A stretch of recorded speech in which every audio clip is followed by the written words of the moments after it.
The detention chamber on the Galactic Empire's flagship, Dominion, hummed with the low vibration of quantum locks. Staff Sergeant Jake Morrison sat perfectly still on the metal bench, his weathered hands clasped loosely in front of him. The alien guards had taken his uniform, leaving him in standard prisoner garments that hung awkwardly on his lean frame. His eyes, sharp and calculating, swept the cell methodically, cataloging every detail with the precision of a man trained to notice what others missed. The Zephyrian guards outside whispered in their clicking language, occasionally glancing at the human through the energy barrier. They had captured him during the failed defense of Colony Kepler, 442b, where humanity's outer settlements had crumbled before the Empire's advance. What they didn't know was that Jake Morrison wasn't just another human soldier. He was a ghost walker, a legend among the American Special Forces, with 312 confirmed kills across 17 different worlds. Commander Veltar of the Zephyrian Military Council strode through the ship's corridors, his scaled hide gleaming under the artificial lighting. The capture of this human represented more than just another prisoner of war. Intelligence suggested that humans possessed an unusual tactical awareness that made them dangerous despite their primitive technology. This particular specimen would provide valuable data for their psychological warfare division. The commander's aide, a nervous young Zephyrian named Crix, hurried to keep pace. "Sir, the human has been completely cooperative since capture. No escape attempts, no aggressive behavior. Perhaps their reputation for unpredictability has been exaggerated." Veltar's mandibles clicked in what passed for laughter among his species. "Cooperation born of fear is still cooperation, Crix. These humans are soft creatures from a gravity-light world. Their military training focuses on technology rather than true warrior spirit. Without their machines, they are helpless." What the Zephyrian command didn't understand was that Earth's gravity was actually higher than most inhabited worlds, and its military doctrine had been forged in the crucible of survival against impossible odds. Jake Morrison had grown up hunting in the mountains of Montana, where missed shot meant going hungry and where patience was measured in days rather than minutes. The ship's intelligence officer, a crystalline being called Nexus 7, had been studying human military records captured from Kepler Station. The data painted a concerning picture of human adaptability, but the Empire's xenobiologists insisted that humans lacked the genetic modifications necessary for true combat effectiveness. Their analysis showed humans as slightly above average intelligence with moderate physical capabilities. The records of individual human achievements were dismissed as statistical anomalies or propaganda. In his cell, Jake continued his silent observation. He had already identified the guard rotation schedule, the shift changes, and the subtle telltale signs that indicated when the energy barrier powered down for maintenance. The Zephyrians were efficient, but predictable, following protocols with military precision that left exploitable gaps for someone who knew how to look. The ship carried nearly 10,000 crew members, representing 17 different species within the Galactic Empire. Most had never encountered humans directly, relying on the official assessments that classified them as a minor threat species with limited potential for resistance. The Empire's expansion had encountered hundreds of species, and humanity's brief resistance on the frontier worlds hadn't impressed the military leadership. Jake's mind wandered to his last mission on Kepler, 442b, where he had held a mountain pass for 6 hours against overwhelming odds, allowing civilian transports to escape. His Barrett M107A1 had spoken 43 times that day, and 43 alien invaders had fallen to precise shots across impossible distances. When ammunition ran low, he had faded into the wilderness like smoke, evading capture for 3 weeks before finally being cornered. The capture itself had been almost anticlimactic. Surrounded by 200 soldiers with energy weapons, Jake had simply set down his rifle and raised his hands. The Zephyrians expected desperate last stands or emotional outbursts. They couldn't understand the cold calculation of a man who chose his battles carefully and recognized when tactical withdrawal was the only sensible option. Commander Veltar reached the detention level and paused outside Jake's cell. The human sat motionless, apparently resigned to his fate. The commander had interrogated thousands of prisoners across his career, and he recognized broken spirits when he saw them. This human would provide useful intelligence about colony defenses and then serve as an example to discourage further resistance. Prisoner designation H-7742, Veltar announced through the barrier's communication system. You will be transferred to the interrogation chamber in 1 standard hour. Cooperation will result in more comfortable accommodations. Resistance will be educational. Jake looked up slowly, meeting the alien's gaze with calm brown eyes that seemed to look right through him. He nodded once, a simple acknowledgement that carried no fear or defiance. It was the response of a man who had made peace with circumstances beyond his control. What the Zephyrian commander didn't recognize was the look of a predator marking his territory and identifying his prey. Jake had spent the past 72 hours learning everything he needed to know about his captors. Their routines, their weaknesses, their blind spots. The interrogation would be an opportunity to gather intelligence on ship layout and security protocols. The guard rotation changed again, and Jake noted the 3-second gap in surveillance coverage as the new shift adjusted their monitoring equipment. In that brief window, a man could move 20 feet in any direction if he knew exactly where he needed to go. The knowledge went into his mental files alongside 100 other small details that would matter when the time came. Outside his cell, alien crew members went about their duties with the casual efficiency of a military machine that had conquered half the galaxy. They saw a captured human as just another entry in the ship's manifest. None of them understood that they were sharing their vessel with a man who had turned warfare into an art form, and who was already planning their destruction with the methodical precision that had made him legendary among Earth's military forces. Jake closed his eyes and began his breathing exercises, slowing his heart rate and preparing his mind for what lay ahead. The Empire thought they had captured a soldier. What they had actually done was invite death itself aboard their ship and give it time to study their weaknesses. The interrogation chamber aboard the Dominion was designed for psychological intimidation. Harsh lighting cast deep shadows across angular walls, while restraint mechanisms built for dozens of different alien physiologies created an unsettling maze of metal and energy fields. Jake Morrison was secured to a chair that adjusted itself to his human proportions with mechanical precision, though the restraints remained loose enough to suggest confidence in the ship's security.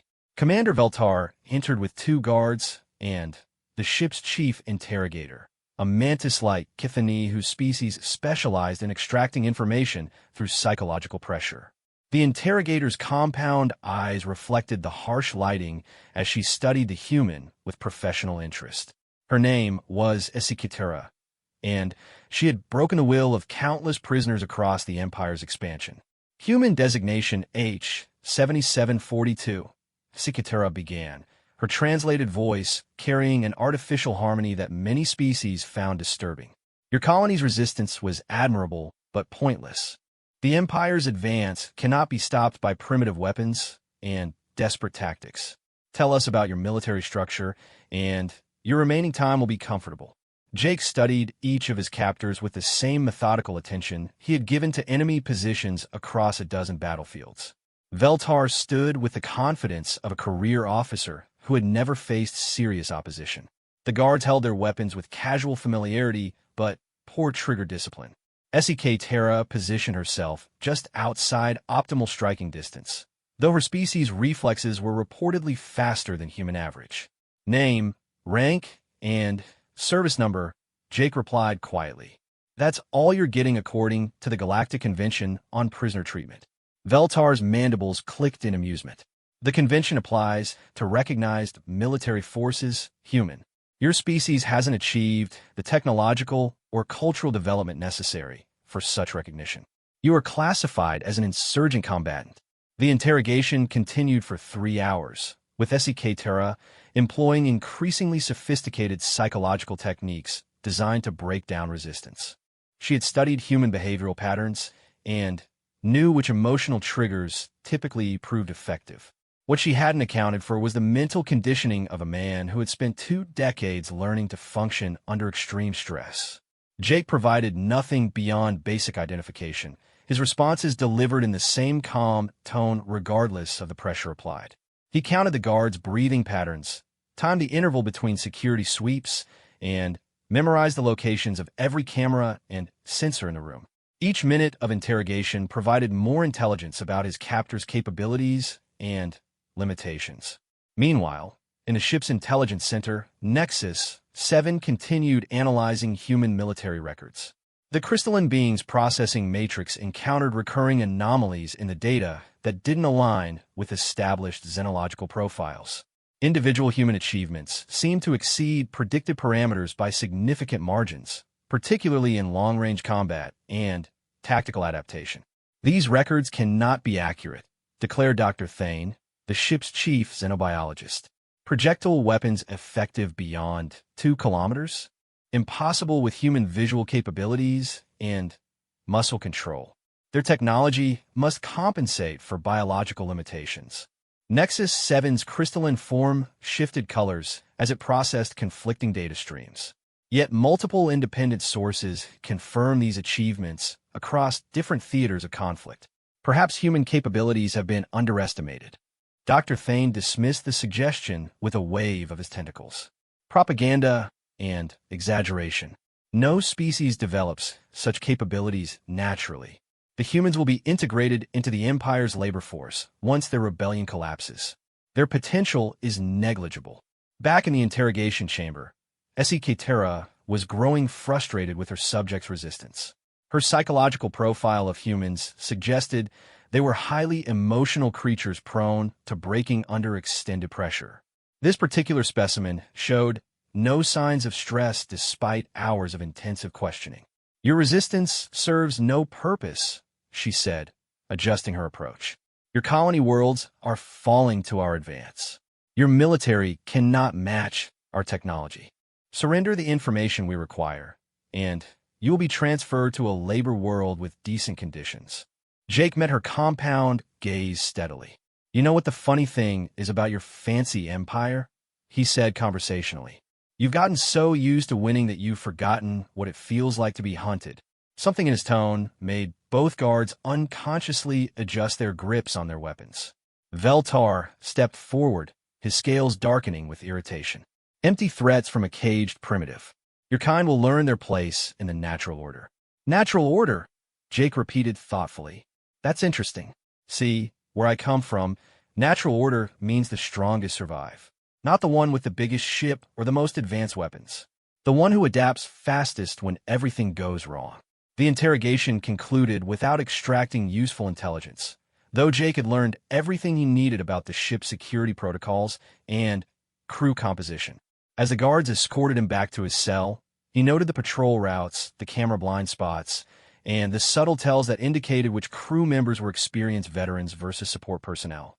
His cell block housed 17 other prisoners from various species, most captured during recent expansion campaigns. Jake observed them carefully, identifying potential allies and threats. The Terrasian engineer in the adjacent cell showed signs of technical knowledge that might prove useful.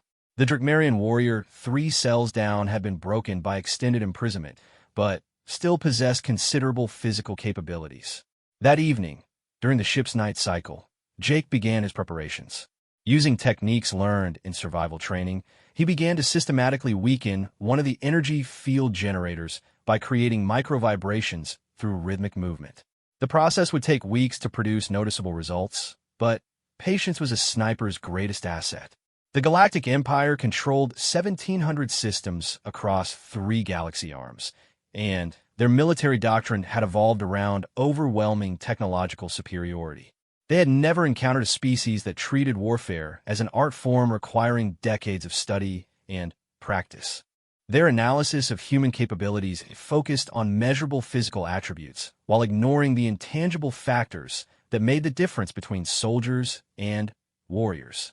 Jake had been raised in a culture that produced individuals like Carlos Hathcock, who had once crawled through enemy territory for 3 days to eliminate a single high-value target. American military tradition emphasized innovation, adaptability, and individual initiative in ways that the Empire's rigid hierarchy couldn't comprehend. Every human soldier was trained to think independently and exploit opportunities as they arose. As the ship continued its journey toward the Empire's core worlds, Jake settled into his routine of observation and preparation. His captors believed they had neutralized a minor threat and gained valuable intelligence about human military capabilities. What they had actually done was give Earth's most dangerous predator an intimate knowledge of their weaknesses and 3 weeks to plan their destruction.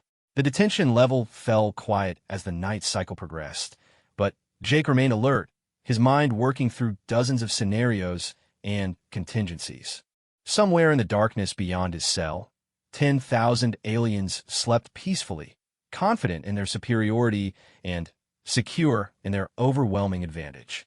None of them understood that they were sharing their ship with a man who had made a career of turning impossible situations into victory, and who was already planning to remind the galaxy why humanity had never been successfully conquered.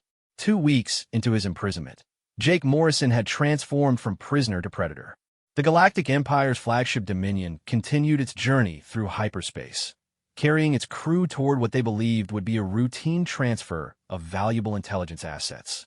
What they didn't realize was that their human captive had spent every waking moment studying their routines, weaknesses, and blind spots with the methodical precision of a man whose survival had always depended on noticing what others missed. The energy field generator in Jake's cell showed the first signs of stress fractures from his carefully orchestrated vibrations. The damage was microscopic, invisible to casual observation, but steadily growing worse with each passing day. Jake had calculated that the field would fail within 72 hours, during the maintenance cycle when backup power systems were at their lowest efficiency. The Terrasian engineer in the adjacent cell had proven to be exactly what Jake hoped. Dr. Kellen possessed intimate knowledge of Imperial technology and had been growing increasingly bitter about his capture during the siege of his homeworld. Through whispered conversations during guard changes, Jake had learned about the ship's power distribution systems and the location of critical control nodes. The primary reactor feeds through Junction Alpha 7, Kellen explained during one brief exchange.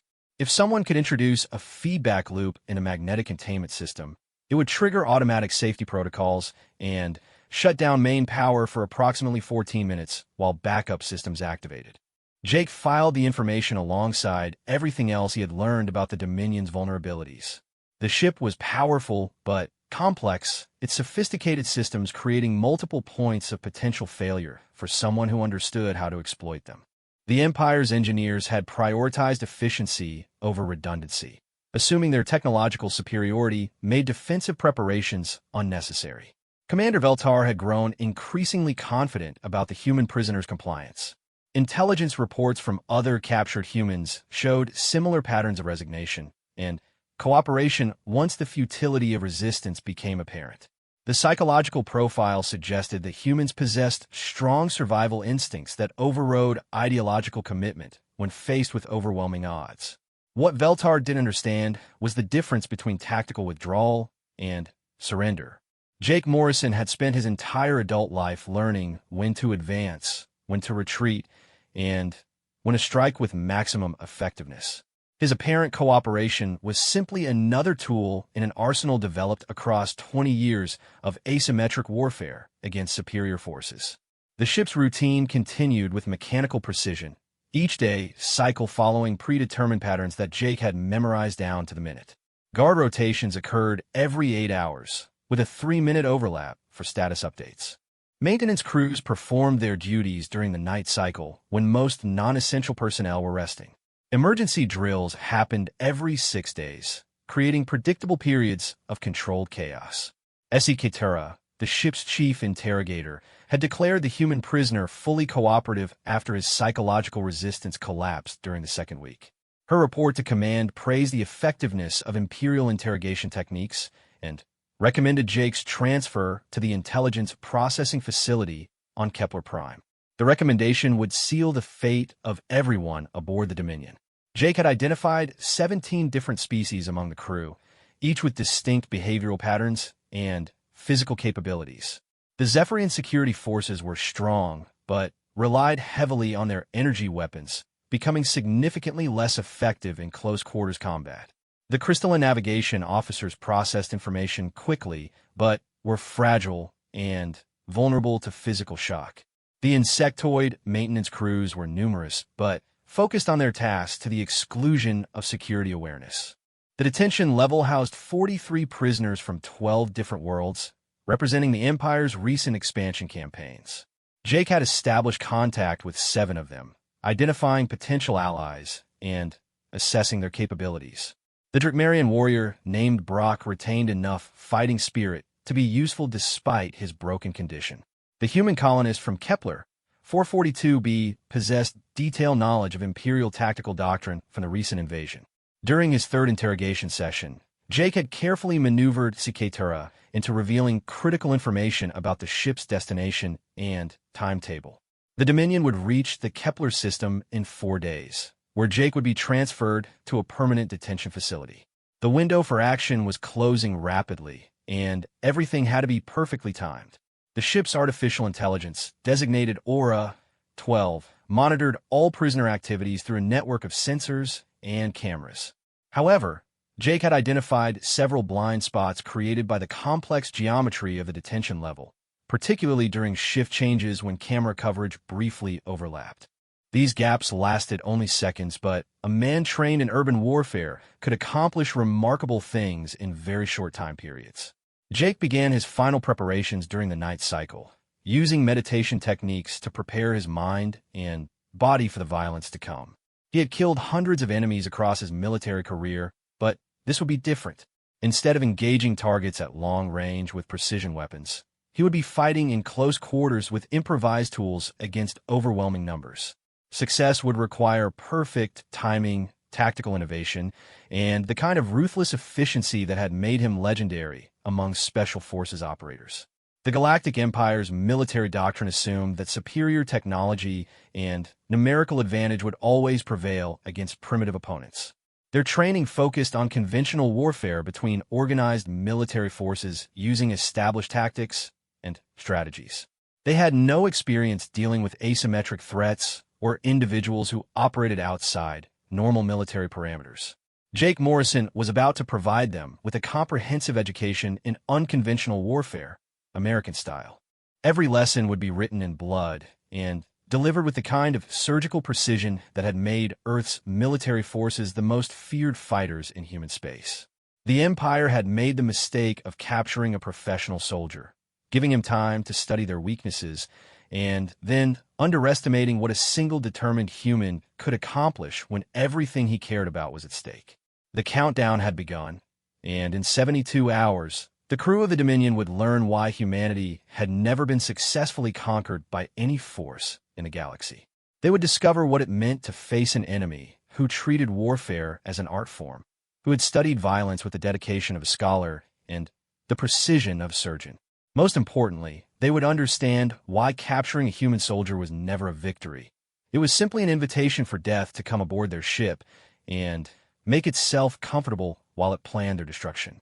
The energy field generator in Jake Morrison's cell failed at exactly 0347 hours ship time, during the deepest part of the night cycle when most of the Dominion's crew slept peacefully in their quarters. The failure appeared to be a routine maintenance malfunction, triggering automated repair protocols that would require several hours to complete. The backup containment system activated smoothly, creating what seemed like a standard technical issue that would be resolved by the morning shift. Jake moved through the brief window of opportunity with the fluid precision of a man who had rehearsed every motion hundreds of times in his mind. The Terrasian engineer Kellen had provided detailed specifications for Imperial detention systems, including the location of manual override controls designed for emergency situations. Jake reached the control panel in 8 seconds, bypassed the security locks using techniques learned during urban warfare training, and systematically freed 17 carefully selected prisoners. The detention level erupted into controlled chaos as Jake's recruited allies emerged from their cells. Brock, the Drakmarian warrior, had been broken by months of imprisonment, but retained enough muscle memory to follow tactical instructions. The human colonist from Kepler, 442b, moved with the desperate efficiency of a man who had watched his world burn. 3 other prisoners provided technical expertise or local knowledge that would prove crucial in the coming assault. Jake had spent weeks identifying guard patrol routes, shift changes, and security vulnerabilities throughout the ship. The detention-level security system assumed that any escape attempt would involve large numbers of panicked prisoners making noise and triggering automatic alerts. Jake's team moved like ghosts through carefully mapped blind spots, eliminating guards with silent efficiency before they could raise alarms. The first Zephyrian guard died without understanding what had happened. Jake's improvised garrote, fashioned from salvaged cable, crushed the alien's throat before he could cry out. The second guard fell to Brock's massive fists, his neck snapping with a sound like breaking wood. Within 12 minutes, the entire detention security team had been neutralized and their weapons redistributed among Jake's assault force. Commander Veltar slept peacefully in his quarters 3 decks above, confident that his ship's security was impregnable. The Dominion had never experienced a successful prisoner revolt in its 15-year service record. Imperial doctrine taught that inferior species lacked the tactical sophistication necessary for complex operations, making escape attempts easy to contain and suppress. Jake moved through the ship's corridors with the predatory grace of a man who had spent 2 decades perfecting the art of violence. His team followed predetermined routes that avoided main thoroughfares and security checkpoints, using maintenance passages and emergency corridors that most crew members never accessed. Every step had been planned based on intelligence gathered during his apparent cooperation with interrogators. The ship's armory was located on Deck 7, protected by energy barriers and automated defense systems designed to prevent unauthorized access. Jake approached the problem like a sniper selecting a target, studying the defenses until he identified the critical vulnerability. The Terrasian engineer Kellen possessed override codes that had been extracted during his own interrogation, information the Empire assumed would never be used against them. The primary lock requires a simultaneous input from 3 different access points, Kellen whispered as they crouched in the maintenance shaft above the armory. I can handle the technical bypasses, but someone needs to physically manipulate the manual controls during the override sequence. Jake studied the armory's layout through the ventilation grating, noting guard positions and camera angles. 2 Zephyrian soldiers stood watch with the casual attention of guards who had never faced a serious threat. The automated turrets remained in standby mode, their targeting systems focused on the main entrance rather than alternative access points. The assault on the armory lasted 90 seconds. Jake dropped through the ventilation shaft like a shadow, his improvised knife finding the first guard's major artery before the alien could turn around. Brock burst through the maintenance hatch simultaneously, overwhelming the second guard with brutal efficiency. Kellen's technical expertise opened the weapon lockers, revealing an arsenal of Imperial military hardware designed for a dozen different species. Jake selected weapons with the professional eye of a man who understood the difference between firepower and effectiveness. The Imperial pulse rifles were powerful, but clumsy for close-quarters combat. The Drakmarian plasma pistols offered better maneuverability, but required exotic ammunition. He settled on a combination of weapons that would provide maximum tactical flexibility while minimizing logistical complications. The ship's communications system crackled to life as automated sensors finally detected the security breaches. Commander Veltar's sleep was interrupted by emergency alerts that seemed impossible according to everything he knew about human capabilities. The detention level had gone dark. The armory reported multiple casualties, and somehow a handful of primitive prisoners had accomplished what the Empire's xenological expert claimed was beyond their species' capabilities. All security teams to battle stations. Veltar commanded through the ship-wide communication system. Seal all critical areas and initiate lockdown protocols. These primitives will be contained and punished for their futile gesture. What Veltar didn't understand was that Jake Morrison wasn't attempting a prison break or desperate last stand. This was a surgical strike designed to capture the ship and eliminate its ability to threaten human colonies. Every move had been calculated to achieve maximum strategic impact while minimizing risks to the assault team. Jake wasn't fighting for escape. He was fighting for victory.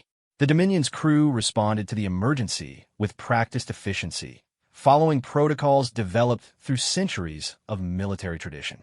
Security teams deployed to predetermined positions, while technical specialists activated defensive systems throughout the ship. The response was textbook perfect according to Imperial military doctrine, which made it entirely predictable to a man who had studied their procedures for 3 weeks. Jake's team split into 3 assault groups, each targeting a critical ship system with surgical precision. Brock led an attack on the engineering section, where the reactor's magnetic containment system could be destabilized according to Kellen's specifications. The human colonists took 2 other prisoners to secure the navigation center, cutting off the crew's ability to call for reinforcement or alter their course. Jake himself moved toward the bridge with the cold determination of a predator closing on wounded prey. The ship's command center represented the Empire's technological superiority and tactical doctrine in microcosm. Its sophisticated systems and experienced crew symbolized everything that made the Galactic Empire believe itself invincible against primitive species like humanity. Commander Veltar was about to learn why that confidence was misplaced. He would discover what happened when the Empire's rigid military hierarchy encountered an enemy who had spent 20 years learning to turn disadvantages into advantages and impossible situations into victories. Most importantly, he would understand why capturing a human soldier was never the end of conflict. It was simply the beginning of a much more dangerous fight. The bridge of the Dominion erupted into chaos as emergency reports flooded in from across the ship. Commander Veltar stood at the central command platform, his scaled hide darkening with fury as he processed the impossible reports streaming across his tactical displays. 17 prisoners had somehow escaped, neutralized an entire security detail, and were systematically attacking critical ship systems with military precision that defied every xenological assessment of human capabilities. "Sir, we've lost contact with Engineering Section C," reported the communications officer, a nervous Altarian whose tentacles writhed with stress. "Security teams are reporting heavy casualties in the Armory District.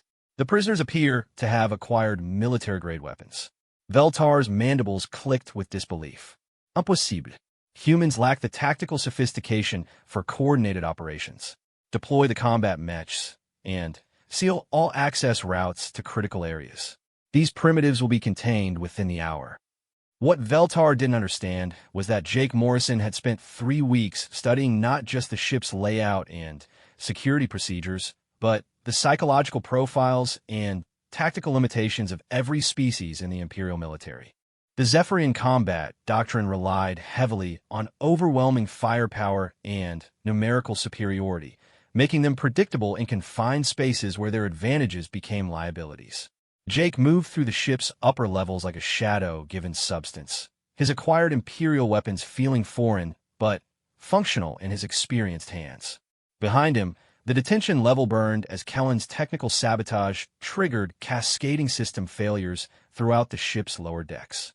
The Terrasian engineer had proven worth a dozen soldiers, his intimate knowledge of Imperial technology turning the ship's own systems into weapons against its crew. The route to the bridge required passing through 3 security checkpoints and 2 heavily defended choke points. Jake approached each obstacle with the methodical patience of a sniper selecting his shots, using the ship's own communication intercepts to track guard movements and response patterns. The Imperial forces moved with textbook precision, following protocols that had served them well against conventional enemies, but left them vulnerable to asymmetric tactics. The first checkpoint fell to shaped charges improvised from maintenance supplies and salvaged weapons components. Jake's demolition work created a breach that funneled the responding security team into a kill zone where their numerical advantage became meaningless. 8 Zephyrian guards died in the resulting ambush, their energy weapons proving useless against an enemy who struck from unexpected angles and vanished before they could return fire. Brock's assault on the engineering section had exceeded all expectations, the Drigmarian warriors' rage finally finding a worthy outlet after months of imprisonment. The reactor's magnetic containment system destabilized under Kellen's guidance, triggering emergency protocols that sealed the engineering decks and trapped half the ship's technical crew in their duty stations. Without engineering support, the Dominion's advanced systems began failing one by one. The navigation center fell to the human colonist team after a brief but vicious firefight that left the ship's stellar cartography systems in ruins. Cut off from their navigational computers and communication arrays, the bridge crew could no longer call for reinforcement or alter course to reach Imperial territory. The Dominion continued on its predetermined trajectory, but now it was flying blind through hyperspace with no way to avoid the trap that Jake had been planning since his capture. Commander Veltar finally understood that he was facing something far more dangerous than a prison break. This was a military operation executed with professional competence that exceeded most Imperial Special Forces units. The human prisoner had somehow transformed a handful of broken aliens into an effective assault team, demonstrating the kind of tactical leadership that the Empire's xenological experts insisted was impossible for primitive species. Deploy all remaining security forces to protect the bridge, Veltar commanded, his voice carrying the edge of desperation that his crew had never heard before. Activate the ship's self-destruct protocols if necessary. This intelligence cannot reach enemy hands. The final assault began at 0521 hour ship time, as Jake's team converged on the bridge from 3 different directions simultaneously. The Imperial defenders had concentrated their remaining forces in a circular perimeter designed to repel conventional attacks. But Jake had spent 20 years learning to see battles from angles that traditional military thinking couldn't anticipate. The attack came from above as Jake dropped through the bridge's emergency access shaft, his weapons speaking with the surgical precision of a master craftsman. 6 Imperial officers died before they understood what was happening, their sophisticated command consoles becoming obstacles that prevented effective response to the vertical assault. Jake moved through their defenses like death personified, each shot carefully aimed to disable critical personnel while preserving the ship's command systems. Commander Veltar made his final stand at the central command platform, his personal sidearm tracking the human who had somehow transformed defeat into victory through sheer professional competence. The 2 warriors faced each other across the chaos of the ruined bridge, representing civilizations separated by technology, but united in their understanding of what it meant to fight for survival. Impossible, Veltar whispered, his weapon wavering as he processed the reality of his situation. The analysis said humans were primitive. Our experts confirmed your limitations. How did you accomplish this? Jake's response came with the calm certainty of a man who had faced death so many times that it no longer held any terror. Your experts never served in the mountains of Afghanistan or the jungles of Vietnam. They never learned what Americans do when someone threatens their families and their freedom. You made the mistake of thinking that advanced technology makes you superior warriors. The final shot echoed through the bridge as Commander Veltar fell, his weapon never fired. The Dominion belonged to Jake Morrison now, its crew dead or scattered, its mighty weapons systems under the control of a man who understood that warfare was ultimately about will rather than technology. The Galactic Empire had captured a human soldier and discovered too late that they had invited their own destruction aboard their flagship. Jake stood amid the wreckage of Imperial confidence, surrounded by the evidence that superior numbers and advanced weapons meant nothing against an enemy who refused to accept defeat. The ship's communication systems crackled to life as he activated the emergency beacon that would summon the nearest human patrol fleet. The Dominion would become humanity's first captured Imperial dreadnought, its technology and intelligence archives providing crucial advantages in the war to come. The Galactic Empire would eventually learn what every enemy of humanity had discovered throughout history, that the most dangerous place to put an American soldier was in a prison cell with time to think and plan. They had meant to break Jake Morrison's will and extract intelligence about human defenses. Instead, they had given Earth's most dangerous predator everything he needed to turn their greatest weapon against them, and to remind the galaxy why humanity had never been successfully conquered by any force in the universe. The war was far from over, but the balance had shifted. One man, one ship, and one perfectly executed operation had proven that the Empire's technological superiority was meaningless against an enemy who treated warfare as an art form, and who would never stop fighting as long as there was breath in their bodies and freedom to defend.